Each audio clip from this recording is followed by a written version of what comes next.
great intro. I love to see Matt Patrick's one press at right there with his two great I books, do and too. a lot of people are getting those books right now. There's a lot of excitement in the world right now. So we're very Well, grateful for that. really quickly, my name is Federico Hernandez from Savvy.co. Super excited to be here. Really quickly, I'm going to do a quick intro and then let you guys with the great host and his guest. Um, if you're visiting us at savvy.co or you're watching us through LinkedIn, YouTube, Facebook, whichever platform it is, come over to Zavvy, which is zavvy.co, and you can participate from our live stream where you'll see to the right, you have ask questions or comments. You have a chat box too, where we already have a lot of people starting to write, which is great. And we have some members from WIRSPA. We have Terry, Jerry, Diane, 51 people from around the world already connected, which is phenomenal. If you have any questions, in the bottom it says ask questions. That during the live stream, your host Matt Patrick will be choosing questions to ask his guest, and um, and that's basically it. Enjoy, have fun, and I leave you guys in good hands. Have a Well, thank great you, one. Betty. A pleasure to be here again.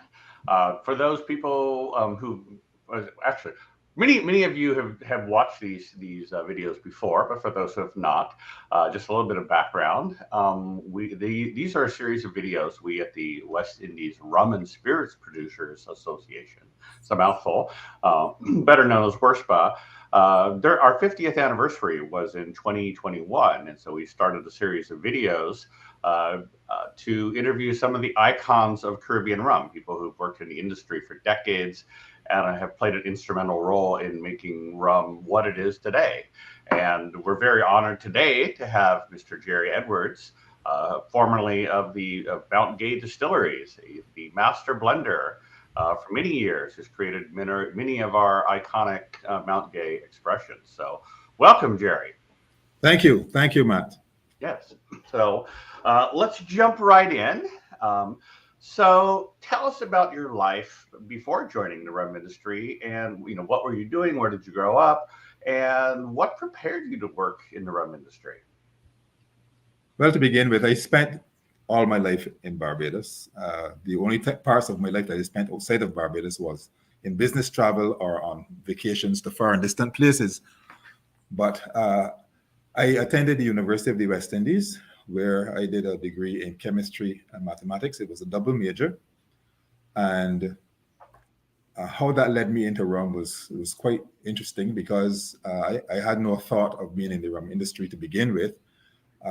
For a start, when I graduated from the university, I thought that I'd go into teaching because chemistry and mathematics were my strengths, and I thought I would start there and then look further afield.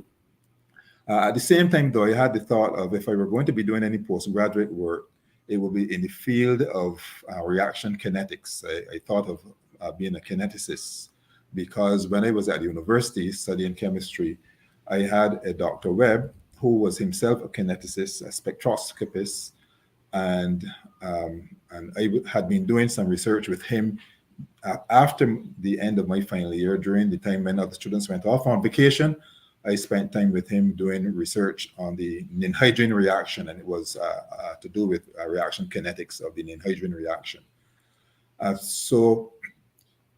But how I eventually got into to be working at Mount Gay, I didn't study anything to do with rum. We didn't do any kind of rum chemistry at the university. The closest thing would have been in organic chemistry, understanding the reactions that take place that will cause the formation of alcohol from esters, things of that nature, but no real focus on alcohol really, and no real focus on rum. But Mount Gay, I applied for a teaching job, as I started saying, and the day I got a call from a local college called Harrison College Secondary School to teach chemistry there, I also received a call from Mount Gay Distilleries Limited to come for an interview. And they asked me if I was interested, and they said yes, I'd come for the interview. And they told me, well, I had been recommended by my organic chemistry professor, who had told them that I was the leading student when it came to organic chemistry, especially in labs. My labs were quite good. So he thought that it would be good for Mount Gay because they were looking for a quality control chemist. So I went for the interview, and I was successful in the interview. Harrison College called me again, and I told them, well, I was going to go into the industry, the rum industry. So I prefer to be using my studies in practical application rather than teach at that point. So that started my career at Mount Gay as a quality control chemist. Excellent. So I've noticed this over and over as I talk to the many Peruvian master blenders. Oftentimes they come into the industry by way of quality control and have a strong background in chemistry, and you're one of many who have that story behind them. So what was you mentioned quality control. So tell us more about your initial role at Mount Gay. What was your first couple of months like? What were you doing there? Well, my first couple of months were rudimentary and quite boring, I have to say, because all I was doing is kind of benchtop chemistry, simple tests that I was doing. And as a matter of fact, when I joined the company, they had a young man who was, I think, about my same age, who had been holding on in the chemistry lab until I got there. And that young man turned out to be Frank Ward, who later became Dr. Frank Ward. And so Frank Ward put me through the ropes of what it was like to be doing the quality control role at Mount Gay. And so after a few months of doing that, I went and spoke to Darnley Ward, who was the managing director of the company at the time, patriarch of the company. And I explained to him that I found the role quite boring just to be doing bench chemistry. And that while it had some degree of interest, it was not enough to sustain my interests. So I asked him if he would mind if I would elaborate the systems at Mount Gay a bit more and move it from quality control to quality assurance, because I had started doing lots of reading on what quality assurance was all about, statistical quality control. And he said, yeah, sure, go ahead, young man, you try your best and see what you can do to improve things. So said, so done. I started to put systems in place to embrace the whole idea and to execute quality control, a quality assurance program. But what that required then is to have additional staff to support that kind of work, because the distinction that we should make between quality control and quality assurance is that quality control simply checks on what has been done. And very often that leads to increased costs, because sometimes if you didn't get it right the first time, you have to do some rework. And rework is additional costs of manpower and materials. Whereas quality assurance follows the progress of production from beginning to end. So what that meant was, instead of our just taking rum from the barrels and putting it into vats, we had wooden vats at the time, and making the product and then testing it, only to find out that something was wrong. We started taking samples of alcohol from the distillery in St. Lucie first, which was not part of Mount Gay. Yeah, we'll come back to that in a later question. Yeah. So we started to check then everything from the beginning, which was even the fermentation, all the way through to the end product, aging, and the bottling, packaging, the labeling, how it was applied. And so that's where quality control became a really good and beneficial thing for Mount Gay distilleries back in those days. Great. And you mentioned Darnley Ward and Frank Ward, who's a friend of mine and who has also appeared on the Icon series. Can you walk us just briefly through all the many Ward family members? Because at the time, Mount Gay was owned, or the aspects of Mount Gay were owned by the Ward family. So walk us through those transitions over the years. So when I joined the company in 1980, what am I saying? In 1980, At that time, the rum refinery of Mount was being uh, ran by Mr. Lyle Ward. Lyle Ward was Darnley Ward's brother.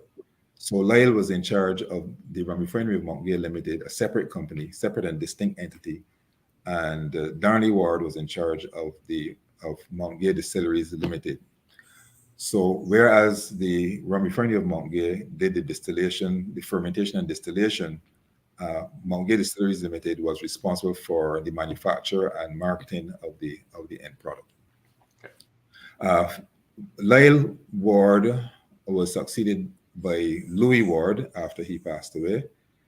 And then Louis was succeeded by Kyle Ward, if my memory serves me correctly, a young man at the time. And then following Kyle was Carl Ward. And then I think Frank then subsequently took over from Carl Ward. So this was all at the rum refinery at Mount Limited. On the Mount Distillery side, as I said before, when I joined the company, we had Darnley Ward. And at the time when I joined the company was changing hands because the company shareholders were selling 60% of their shares to a US company called Foremost McKesson. Foremost McKesson was mostly into pharmaceuticals, as I recall, and mineral waters. They hadn't had a lot of experience in the field of distilled spirits at all. But at that time, they had already got in a bit to the liquor industry because they had Mohawk Liquor Corporation in Detroit, Michigan. They also had a company in Italy, in Salara, Italy. I've forgotten its name now, but they used to produce Galliano. They produced Galliano, which is very, very famous, well-known liqueur. They also owned a distribution company in, I think it was New York at the time, called 21 Brands. So they had made their step into the field of spirits around the same time that they bought Mount Distilleries Limited. But they brought with them some interesting aspects, and actually they brought their own managing director, who was recruited from the Bahamas, a Barbadian who had served as a police officer in the Bahamas for many years, and then who got into the liquor business as a salesman. And they thought that it would be good to have a Barbadian recruited to run Mount Distilleries as the managing director when Darnley Ward retired. I'm sorry, I do not remember his name right now, but he ran the company for a few years and then he resigned. And we've had a number of local managing directors since then. One of them having been previously the managing director of Courtesy Garage Limited, Robert Evelyn, and then he was succeeded by Peter Marshall. So after Peter Marshall, then during the time of Peter Marshall was when the company changed hands, because then the Remy Martin, as it was called at the time, had bought the controlling interests of the company from the McKesson Corporation. So they took ownership of the company, and with that, they brought a whole new way of looking at things, because the US company was not interested in aged rum. Their main thing was on younger rum, because they had no sense of the value of matured rum or the process of maturation. For them, it was money wasted to put money in inventory for so long a period of time. Okay, so you've outlined a whole lot of interesting history there, and I've written a little bit about it. Let me see if I can briefly recap it, and you tell me if what I got right or wrong. My understanding is that it was back in the 1920s that due to the Barbados laws that the distilleries couldn't sell directly, you needed a separate company And so, the sort of confusingly named Mountain Gay Distilleries was not actually a distillery. The actual distillery was the rum refinery of Mount Gay, but still essentially owned by the various members of the Ward family and other shareholders for many years. And then in 1980, Foremost McKesson bought the Mount Gay Distilleries, meaning the bottling and the brand, if you will. But the Ward family still maintained controlling interest in the rum refinery of Mount Gay. And that lasted for many years. And it's in 1989, Foremost sold their sold their Mount Gay Distilleries to Remy Martin at the time. But again, the Ward family retained the ownership of Mount Gay Distillery. I'm sorry, rum refinery Mount Gay retained the distillery ownership running until 2013 or so. Is that basically? That's it. That's correct. Excellent. Okay. Because I know it's confusing, and I know Frank Ward has had to explain it to me many times. So I think I'm getting the hang of it. So when you joined in 1980. Were there any particular blending projects you got to work early on, or got to work on early? Yes, just one. I think that old Darnley Ward was trying to test my ability because I had been brought on, as I said before, to do just quality control benchtop chemistry. And he thought he would throw down a challenge to me. So he called me to his office one day and he said, "Sonny, I'd like you to simulate a rum that is sold made by a company in the Northern Caribbean, in fact, in Bermuda." And he gave me a sample of the product and said, "I would like you to match this product for us." And I said, "Okay, I'll give it a try." At that time, I had no idea of what blending was about because remember, up to that point, I had not been involved in the blending either. I was just taking samples and testing them, right? But I was not actually doing any blending because at that time we had a master blender. His name was McDonald Jessamy. And so he was doing his own thing and I was just taking samples and testing them. But here it is, Darnley Ward threw down this challenge and I took it up. And I went about the blending project at the time. And at the time, it was a rum called Gosling's. I'm not even so sure if it still exists, but it was Gosling's is still around. Yes, it was Gosling's. Yeah.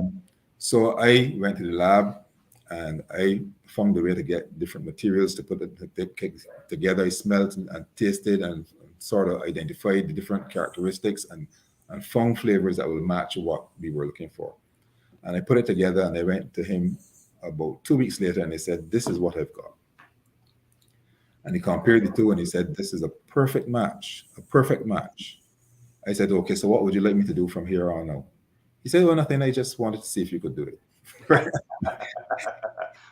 So did you have so obviously there was a chemistry aspect to that, but did you have any prior sort of training with the prior master blender in terms of like sensory analysis or anything? Or none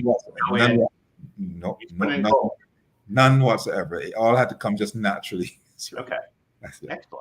So that's a nice segue into the next question, which is how long were you there before you sort of stepped into the master blender role? Or tell us about how long and what was that process like of becoming the master blender?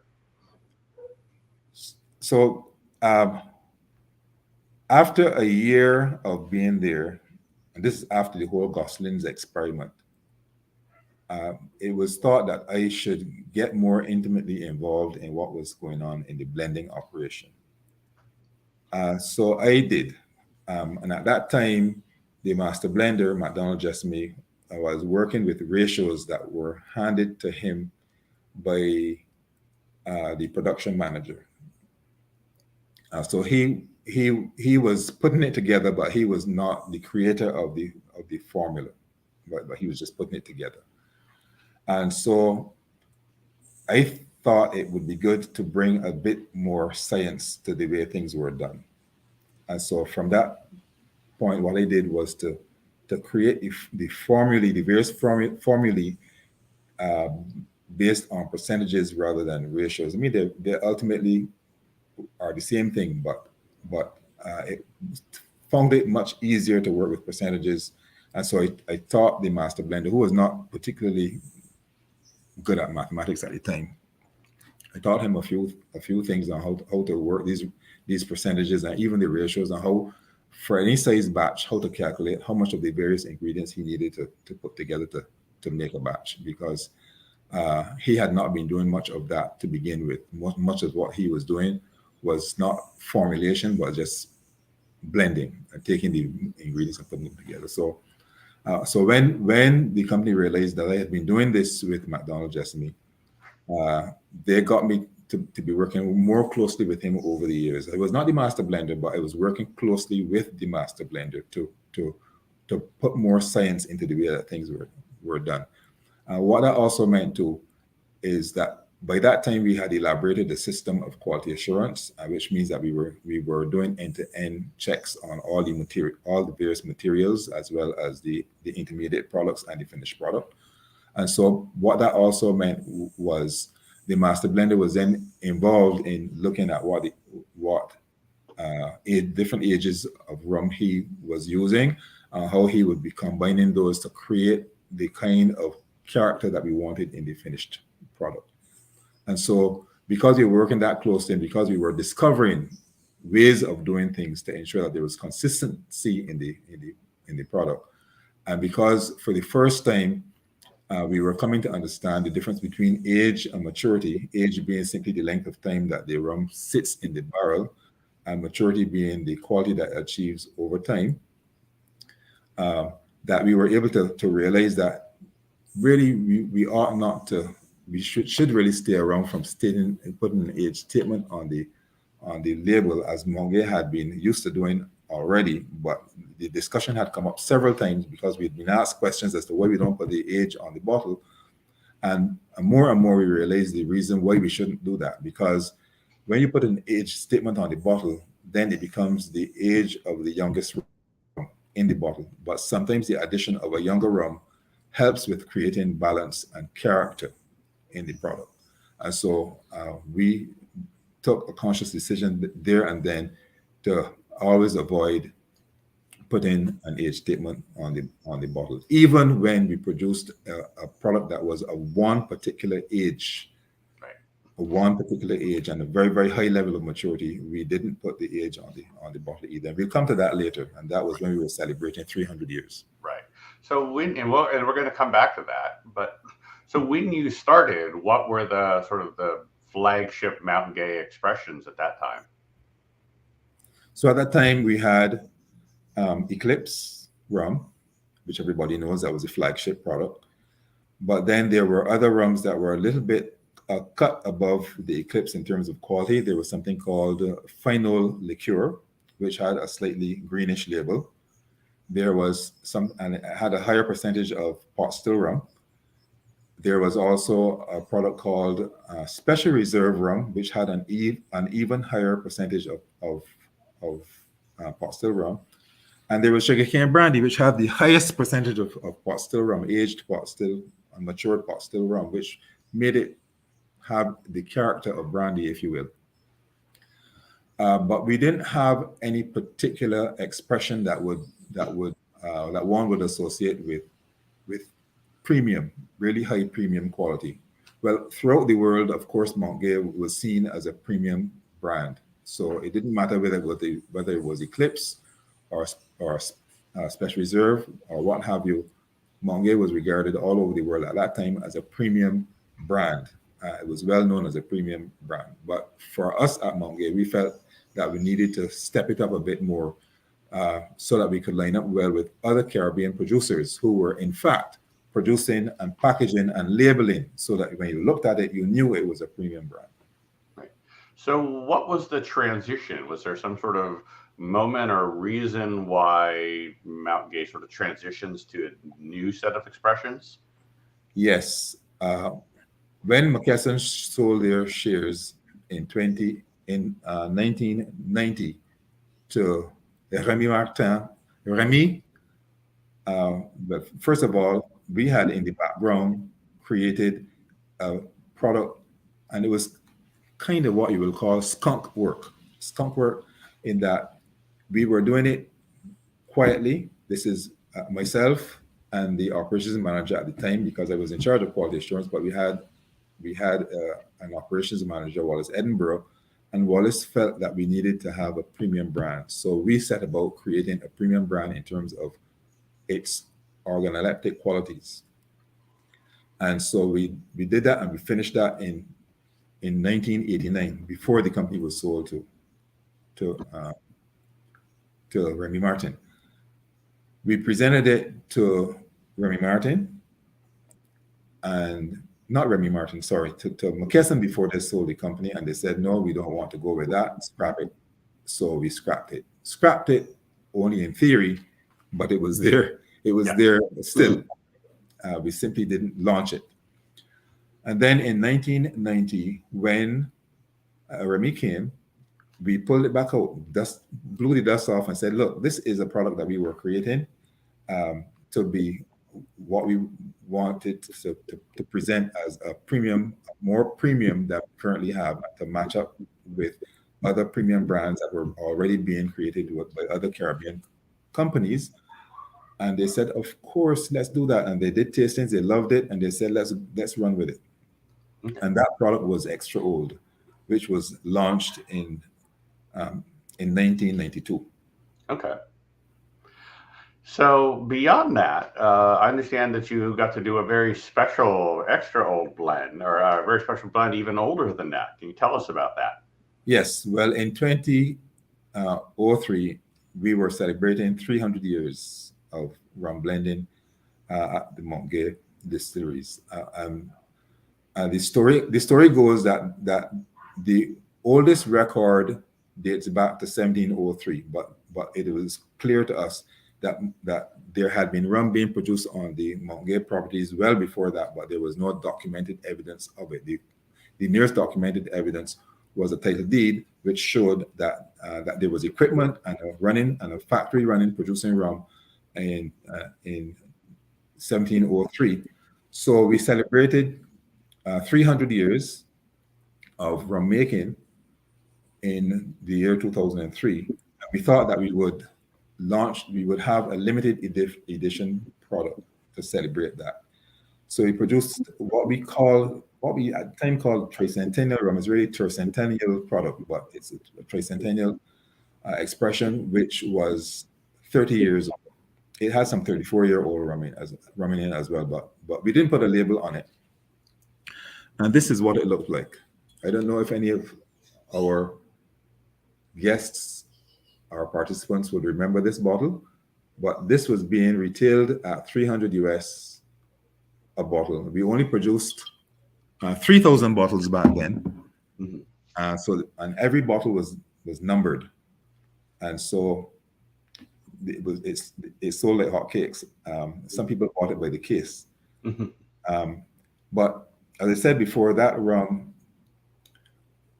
was 30 years old minimum, and we still refused to put an age on the bottle. What we were going for was authenticity in terms of age. I had a bit of a challenge with it because as a blender, I thought that we needed to include some of the younger rums to give it more balance, because this particular rum is very tannic in nature. It's very, very dark, naturally dark and tannic. So you feel the astringency of the tannates on the tongue. And to me, while it is enjoyable, and I know that many connoisseurs like authenticity, and they like to be able to see what the rum is naturally from the barrel, which is what this is, except that it is diluted 40% alcohol by volume. But for me, as a purist, when it comes to rum character and balance and texture, I like to throw some other ages of rum in there to balance it out. But I was asked not to do that at the time, so it is what it is. That's probably why I haven't finished this bottle. I haven't. I still have it, right? Because while it is good in terms of the romance of real maturity and age, it is not for me the best in terms of balance and texture that a rum should have. So it is authentically 30 years old with no kind of blending except for how we combine the pot still rum and the single distillate to give it the character that it currently has. Okay. So that rum would have been distilled in 1972 or 1973 then? Yes. Okay. Yes. And can you share approximately the ratios of pot to column still? No. You always have your secrets. That's a secret. That's a secret. It's a secret. Yes. Yeah. No. And actually, sort of a unanticipated question. But at that time, the rums that Mount Gay was aging at the time, were they the fairly standard? Put it in an X whiskey barrel and let it go, or was there any other sort of special barrels at play at that time? Well, there were a number of things that were being done at Mount Gay Distilleries at the time. We had sherry barrels, we had bourbon barrels, and so at the time, Mount Gay had a combination of sherry and bourbon barrels. Okay. But then after a while, but the percentage of sherry barrels being used was quite small, and after a while, it became difficult to get those barrels. We were importing barrels from Spain, and it became more and more difficult to get those barrels. So we focused on the bourbon barrels only. When we came up with the extra old, though, because we were already working with, when we launched the product with Remy, we started doing some experimentation with the cognac barrels, so that you may find that there are some elements of limousine oak in extra old. Okay. So we've talked about the extra old and the lens that you sort of brought into creation during that time, your time there. Yes, actually, when Remy took over, this is before we launched the extra old, they rationalized the range that we had. They thought that the range that we had was too great, so we stopped producing. Well, first of all, they stopped with the final liqueur. They stopped us from producing the special reserve rum, and they wanted to focus just on Eclipse and sugarcane brandy still at the time, and of course the new expression, the extra old. And they had asked me to reformulate the sugarcane brandy so that it was not so close to Eclipse. So they wanted something that was distinctly different from Eclipse. So what we ended up with was a product that was softer in texture than Eclipse. It was a bit more smoky than Eclipse. The smoked notes comes from the charring of the charred barrels that we use, and it had more notes of sugarcane, reminiscent of sugarcane. If you pass and you ever smell a sugarcane factory at work, you get those whiffs and hints of aroma coming from a sugar factory. So we built that into the product at the time. And so we had a product there for that was no longer brandy in character, but more sugarcaney in character with some smoked notes. And that's what sugarcane brandy became. We didn't change the name of the product. Interestingly, we kept the name sugarcane brandy. And as you would know, sugarcane brandy is a name that would only work in Barbados and the rest of the Caribbean. But the moment you attempt to export to the United States or to Canada or to Europe, we had to call it sugarcane rum.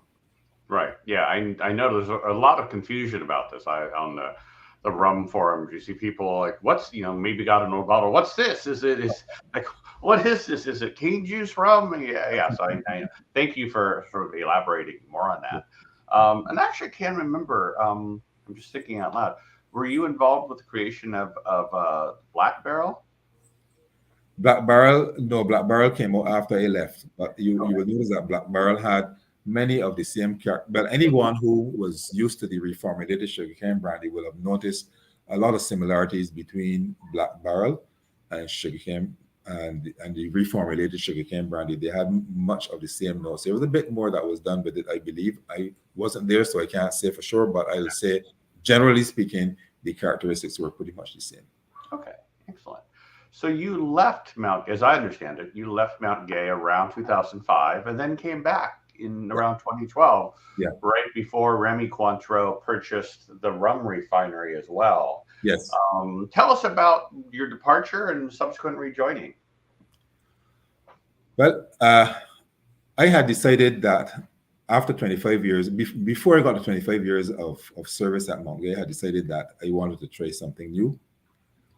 So I did make applications for a number of other places, nothing to do with rum, right? Interestingly, because I wanted to hone my skills as a manager as well, because I had done management training and qualifications in operations management, in management accounting and finance, as well as in industrial relations. So I majored in 3 areas of management. So I just wanted more opportunity to see how could I apply these to other companies that were not, that depending on my knowledge and expertise in rum for me to manage. So I went on to work with a pharmaceutical company called BioVale.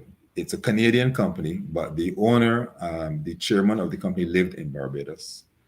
And I remember applying for that job when I was about to go on a cruise, Northern Caribbean cruise that would pass through Mexico. But I applied and I explained to them that I was going to be on a cruise and I would check back in when I returned. And on my return, I got a message from the HR company, the recruitment company, saying that the company had already completed its interviews. And I said, okay, but I did mention that I was going to be away. So did they hire someone? They said, no, they found no one. I said, okay, well, can I still have an interview? They said, well, you would be willing to come for an interview tomorrow?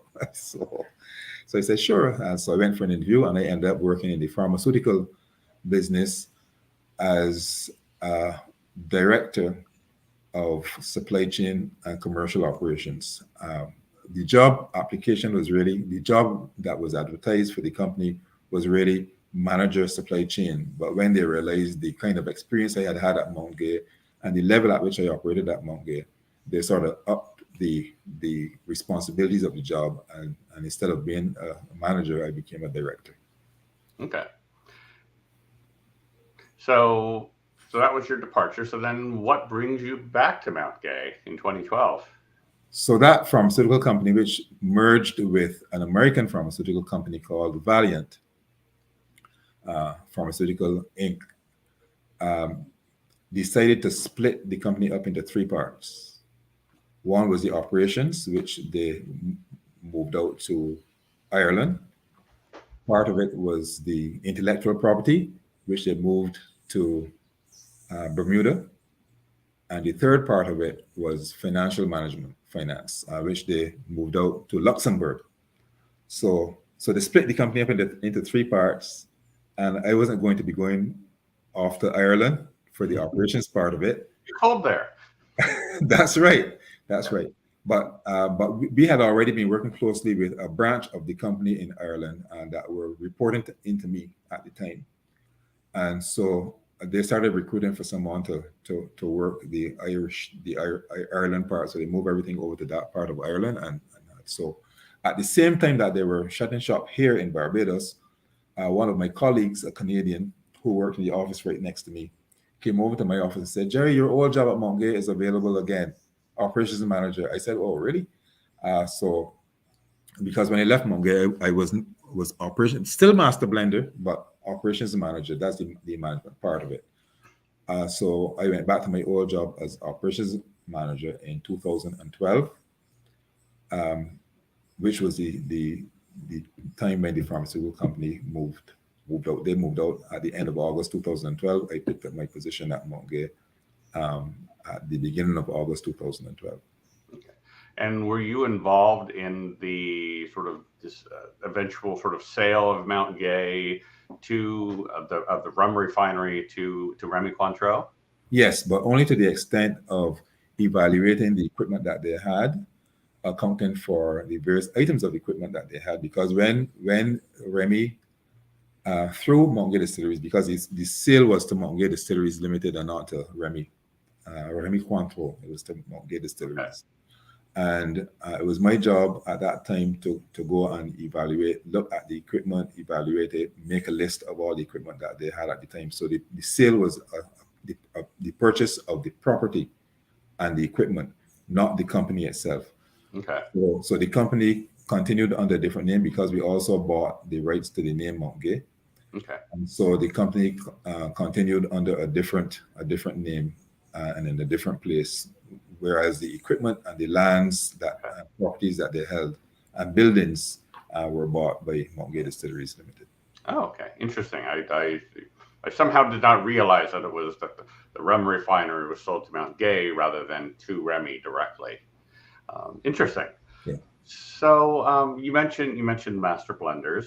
So you've played a role in two subsequent in the careers of two subsequent Mount Gay master blenders, Alan Smith and Trudy Ann Branker. Can you tell us about your involvement with them?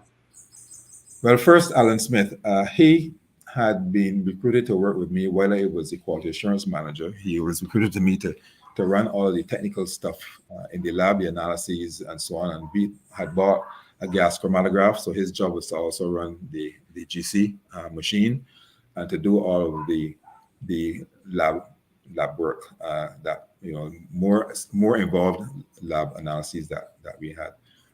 But during that time, I worked closely with Alan to get him also involved in organoleptic analysis, assessment of the various maturities and ages of products, so that he would be able to do like I was able to do, tell how old a particular rum in the barrel was simply by smelling and tasting it. And when I say old, I mean maturity rather than age, because age and maturity do not always line up. Sometimes you have rum that has been sat in a barrel for 10 years and it has only matured to about 7 years. And it can happen the other way around too. Sometimes depending on how you have defined your maturities, you may have a barrel of rum that has sat for only 3 years, but it has a maturity of 5 years. We see that happen very often. That happens quite often.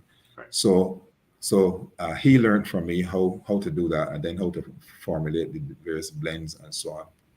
So he got more involved in the actual blending operation, as I had done many years before that. So he sort of segued from being the person who was a quality assurance technician and working in the lab, just doing analyses, to being actually involved in the blending and aging processes. And so eventually, when I left the company in 2005, he was quite ready and capable of taking over from there. And this is what Alan came up with. Oh, the 1703. Yes, this is Alan's creation. Okay. I've never owned a bottle. I've had it. I've never owned a bottle, but I need to fix that. Yes. And so that was Alan. And then, so Alan, the role of master blender became not just a marketing role where the master blender will go and travel all over the world to teach sales and distribution people about rum and how rum is made, and Mount Gay rum in particular, and to teach them the nuances and distinct differences between Mount Gay and any other rum. The role of master blender really became a role of master blender. And so Alan then was no longer involved in quality assurance from the standpoint of working in the lab, although he did have his own lab at St. Lucie. This is after the purchase was made, and Mount Gay owned the property up there. A particular lab, master blender's lab, was created for him in that role. And so he was focused mainly on developing new products, improving existing products, and signing off, being the final sign off on all products that were made. So while we had quality assurance manager, we also had a master blender who, when it came to smell and taste profiles, would be the one to say, okay, this is good.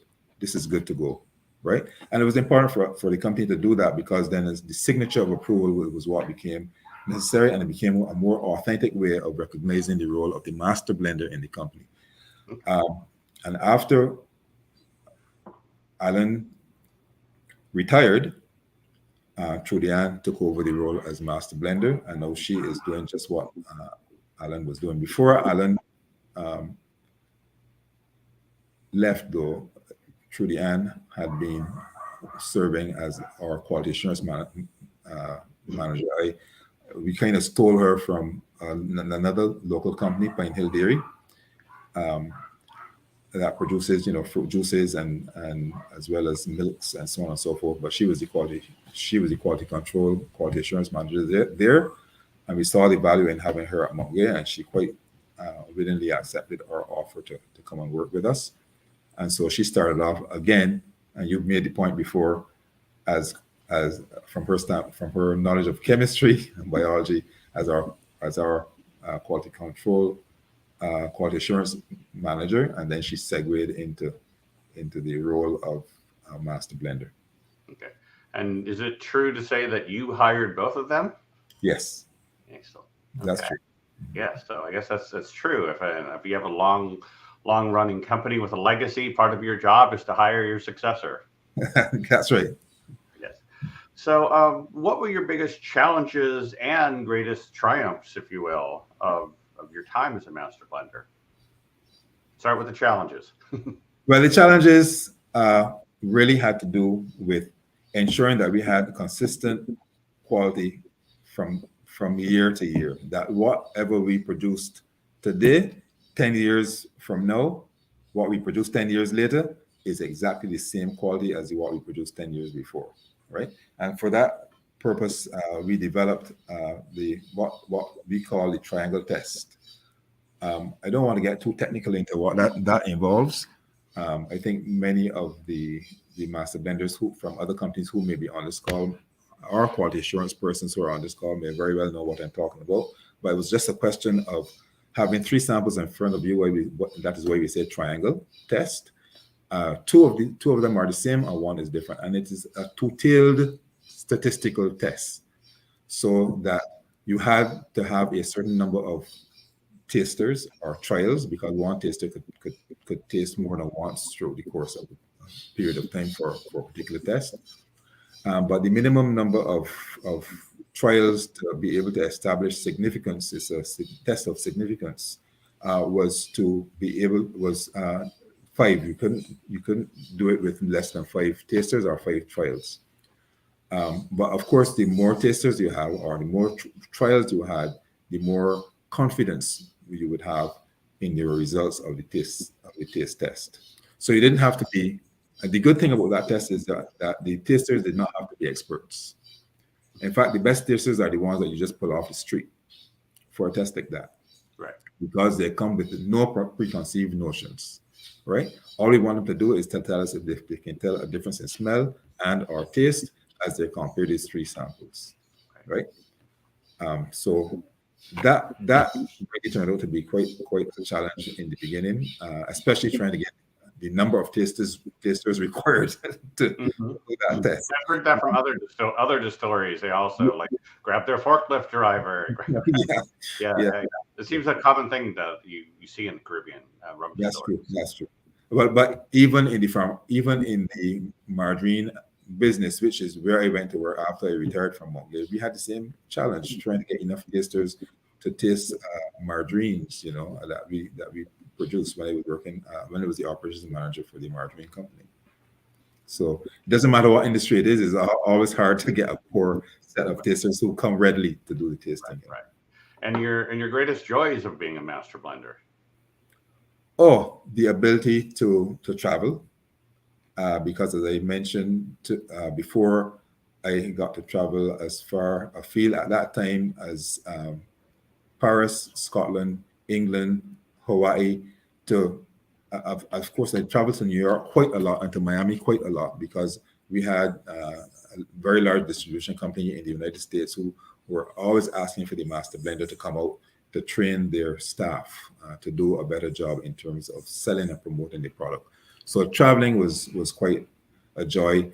Another great joy for me was the awards won by the products that we produced, especially for extra oil, because we entered the extra oil in the Monde Selection competition annually. and I would win gold every time we entered it.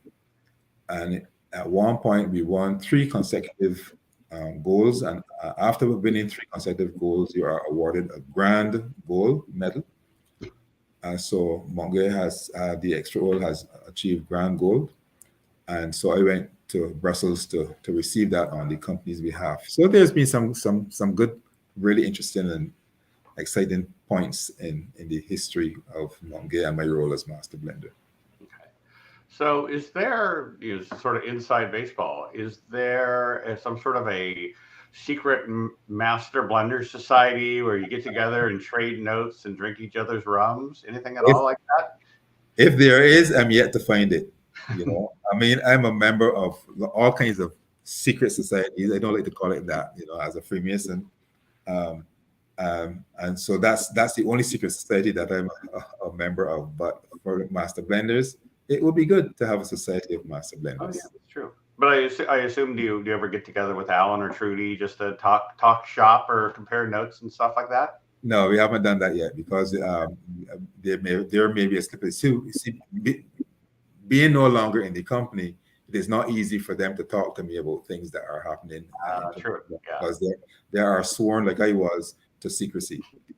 True. Fair point. Fair point. So, from your perspective, how have consumers' taste in rum changed over the past 30 years or so, from when or 40 years ago, even when you started? Like, have you noticed consumer taste in rum shifting? And if so, like, how has that changed maybe how you would formulate rums? Yeah, I think we've noticed a change. And the marketing experts will tend to see that more readily than I would. And so when a master blender creates a product, he creates a product guided by what the sales and marketing people are saying, what the trends are, and therefore we should go in this direction. And this is the kind of product that we want. The company made a mistake many years ago when I was a master blender, when I was in charge of quality assurance of coming out with a white rum without any insight from a study in the field. And at that time, the local market was not ready for Monge to be a white rum producer. We actually did to understand why is it that this white rum is not taken off, because we had done the product development. We had done tastings of using white rum, the 200 white rum drinkers in Barbados who frequent the shops and your slam dominoes and that kind of thing. We invited them to come to our facility and to blind taste some white rums that we were working on. And we were comparing those white rums with their favorite white rums, which at the time was Alinata white rum. ESA Fields was also a local brand, but it was not at the time as popular as Alinata white rum. But we had that in there as well. And hands down, they preferred Monge's new white rum. And at that time, we called it Premium White. The name of the brand was Premium White. And so it had all of the trappings of a product that should do very, very well, because the white rum drinkers of Barbados loved it. And not only did we bring the white rum drinkers of Barbados, but we brought the opinion leaders among white rum drinkers. So we knew that they would push the brand, right? But although we did that and launched the product, it didn't do very well. The sales did not go the way we expected.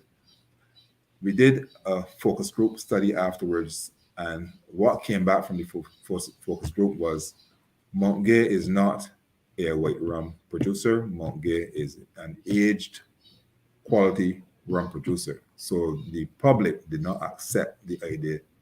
Oh, interesting. It was more psychological than anything. It had nothing to do with quality. It had everything to do with the perception of the customer, right, the consumer. So that didn't work very well. But subsequent to that, though, Monge did try his hand at this. Okay. This was an Alan Smith creation too, a vanilla flavored white rum. Okay. Slightly sweet. He also did this. This was a mango flavored white rum.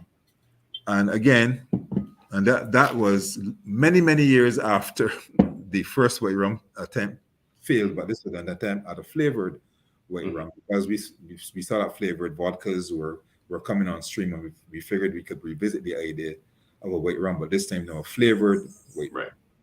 That didn't work out very well either, right? So Montgay started back away from the whole idea of producing a white rum, whether flavored or not, because we had already learned that the consuming public did not want to see Montgay produce white rum. Right. It's interesting. Like I've noticed across many of the large Caribbean producers that they are sort of splitting their brands and having their premium brands sort of retain the legacy name, but having sort of like with a more budget friendly or flavored being a separate brand, maybe to help consumers accept it more. Do you think that helps, or what are your thoughts on that? Well, I've never tried that. Montgay has never tried that because Montgay has always been very proud of its logo, right, and its name. So Montgay has never thought to do just that, except for this. We don't have the map of Barbados on this one. Okay. This is the only product that Montgay had produced that did not have, but back in the day, that did not have the map on it, that did not have the look, right? It had a completely different look. And even when we did this one is an 8-year-old special reserve. As I said before, we had stopped producing this, but this is probably the last of a batch of special reserve rum. This one is very highly intense in pot still rum, and blended with column still rum, aged 8 years old. But we used to do this around Christmas time. When Christmas was coming around, we would produce a few bottles every Christmas. But of course, that went the way of the dodo birds when we decided not to be producing those other side products anymore. Right. That leads me actually to another question that just popped into my head. Is Barbados rum is traditionally known as being sort of the exquisite blend of pot and column still rum, but there are countries like Jamaica where there's sort of strong preference for a pot still rum. Is there something particular to the Barbadian drinking palate that sort of lends towards wanting blends rather than like a heavier pot still only rum? I am not too sure that is the case. I know that Barbadian drinkers, especially those who consider themselves to be connoisseurs and to be true traditionalists in the sense of these aged colored rums that I've just shown you here, where it is not too heavy on the pot still, and it is more single distillate, but they like the flavor of that the pot still brings. But the modern drinker tends to be moving towards all kinds of expressions right now. You mentioned earlier the modern drinker, and so what is happening now is that there's a far more flexibility in the modern drinker. So when you look at people who are between the ages of 20 and 35 years old, say, they are more forgiving and more very, very willing to try new things. So when we talk about the Barbadian drinker, I think we have to be also cognizant of the age groups that we are talking about. And so the younger drinkers are more interested in adventure and exploring new things. Right. But Trinidad rums and Jamaican rums and Barbados rums are not that different. They all tend to be dry in terms of blending, so you don't get a lot of sweet perfumery character like you would get, for example, on South American continent, including Guyana. Those rums on the whole of the South American continent are very perfumey. Much of it because they may be using quite high levels of pot still rum, as you mentioned before. I think a lot of fruit curing still takes place, and so you get a lot of those aromatic notes coming from the fruit curing. So it is on that continent that we tend to find a big difference between what we do in the English-speaking Caribbean, except Guyana, and what happens on that continent. Right. Yeah. I mean, there's been a lot of observations that Barbados rums, in particular, nowadays in the last 5 years, have gained a lot of popularity with like the bourbon crowd, bourbon drinkers. They notice those similar notes that they get from bourbon and the dryness they experience in Barbados rum as well. Right. Yes. We would expect that from bourbon drinkers. And as a matter of fact, when the extra old was created, it was created with the idea of attracting the bourbon drinker, the Scotch whiskey drinker as well, and to some extent the cognac drinker. Because when we did blind tastings with persons whose favorite was bourbon, they liked the extra old. They preferred the extra old when tasting blindly against bourbon. When we did tastings with Scotch drinkers, they preferred the extra old when tasted blindly against Scotch. And when we did that with cognac drinkers, the same thing happened. Right? The preference was for the extra old. In fact, there were some executives from Remy whom, before we actually launched the extra old, came. We put them to do a blind test in our tasting room, and the blind test involved extra old and their favorite Remy cognac. Mm-hmm. We had a range. We had the Remy XO, we had the VSO P, and the extra old, and they all chose the extra old. So there was something about the extra old that appealed to them more than their favorite drink did, right? So it told us that the idea of making a rum that would fit all that wide profile of tastes worked. Right. And hearing that story makes me very glad that I still have about half a bottle of extra old from 2013. So I'm going to hang on to that. Yeah. So sort of jumping ahead a little bit more in your career, since you've left Mount Gay, you have coordinated with WIRSPA to assist other WIRSPA distilleries. Tell us about that. So when I finally retired from Mount Gay in 2015, WIRSPA, Von Rennick, he pronounced his own name differently than I've been pronouncing it all these years. I've always been saying Renwick, but then he mentioned his own name in some reference recently, and he said, "Did you say Rennick?" So Vaughn called me up and said, "Jerry, would you be willing to come and work with us as a consultant to help other rum companies throughout the region with their production and their products and so on and so forth?" I said, "Absolutely," because that's my life. That's what I love to do. So I would be more than willing. So we did that, and during that time, I did 3 companies. I did a company in Suriname, one in Belize, and one in Grenada, where we did product improvements, process improvements, and so on and so forth. Okay, so we're going to guess. So Suriname, I would guess, would have to be Suriname alcoholic beverages. Grenada, I'm going to guess Grenada Distillers, or either Grenada Distillers or River Antoine. Well, I don't want to call any names, but okay. Okay. Well, there's only a few. But we can hazard a guess. All good. Speaking of Vaughn, he had a question up here. He says, "My perception is that the release of Extra Old was a game changer for Barbados rum, drawing in many new drinkers who previously had been whiskey drinkers," which we talked a little bit about. I'd like to hear from Jerry about how he thought it was received. I'm not surprised to hear that. I don't know of a marketing study that identified that as being the case, but I will say this. In my early years at Mount Gay, whenever I went out to party, I would order Johnny Walker Black. Although I was producing rum. I was producing Eclipse rum, I was producing sugarcane brandy, I was producing Final Liqueur, I was producing Special Reserve. But they were all quite young in terms of their maturity level. And I wanted something more than that. So I would drink Johnny Walker Black. And I had friends and family who would say to me, "Well, what are you doing? You work for a rum company and you are drinking matured Scotch whiskey." I said, "Yes, because this is my private thing. I enjoy this kind of flavor," right?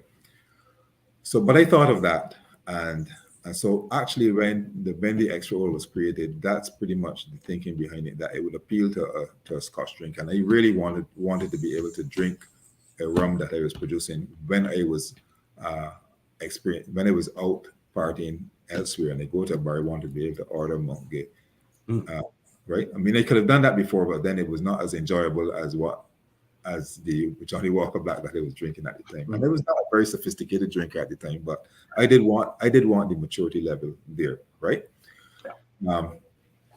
So I would not be surprised if it is true to say that many Scotch drinkers transitioned to extra oil when extra oil was launched. Many came to me though, who were Scotch drinkers and told me that they've dropped Scotch and that they were now drinking the extra oil. So, but that's not a statistically significant sample size. So just a few people. And when I asked them why, they said because we were getting the very same quality that we like for less than half the price. Right. And in fact, there was one distributor who said to me when we first launched extra oil that we were giving away the product. The price was too low. Yeah. Right. Because when we first launched it, we were selling it. I think it was $15 a bottle. He felt that it should be somewhere in the $45 range. Wow. I agree. I would have bought it all if I could get that price. So one final question, unless anybody else pops in before we wrap up here. Do you have any thoughts on where Caribbean rum will go or should go over the next 5 or 10 years? I can say what I would like to see. Oops, we've lost him. Hold on, we're going to see if Jerry can join us back in here. Or Fetty could come on and sing a song while we're waiting for Jerry.